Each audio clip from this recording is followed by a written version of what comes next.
2018-ci ildə bax bu foto bütün Çini ayağa qaldırdı.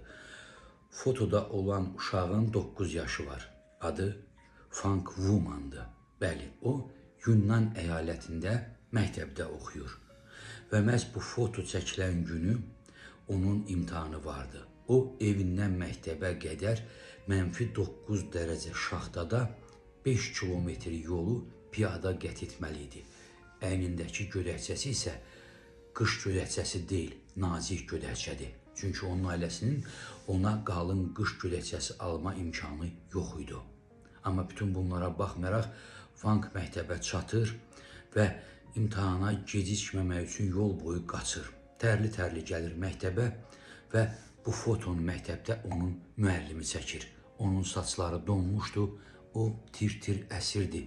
Yanaqları qıpqırmızı idi çünki onu don vurmuşdu. İmtahana girir. İmtahanda maksimum 100 baldan 90 bal toplayır və növbəti sinifə keçir. Müəllimi onun bu şəklini sosial şəbəkələrdə paylaşır və bu sosial şəbəkələrdə paylaşdıqdan sonra həmin şəkil bütün Çində insanlar ayağa qalxır. Onlar Vanga kömək eləmək üçün pul toplayırlar. 450 min ABŞ dolları toplanır.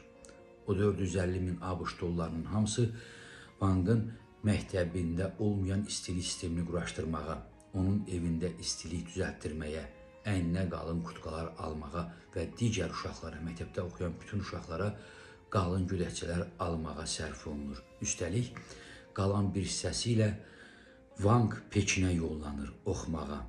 Pekində ilk dəfə məktəbə daxil olanda onun dediyi sözlər hər kəsi şok eləyir. İnanın ki, sizlər də heyrətlənəcəksiniz, çox məyus edici bir sözlər deyir. O deyir ki, mənə məktəbə daxil olanda əynimdən gödəkçəmi çıxarmağa tapşırdılar.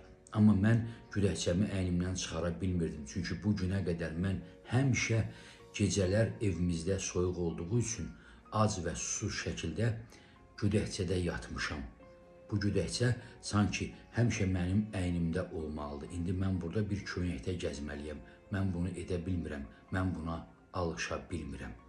Daha sonra onun təhsilinin bütün xərcləri ödəndikdən sonra Yunnan əyalətində olan bütün məktəblərin təmirinə insanlar yenidən pul toplamağa başlayırlar və elə məhz bu 9 yaşlı uşağın sayəsində Yunnan əyalətində olan ucqar kəndlərdə yerləşən məktəblərin hamısı təmir olunur.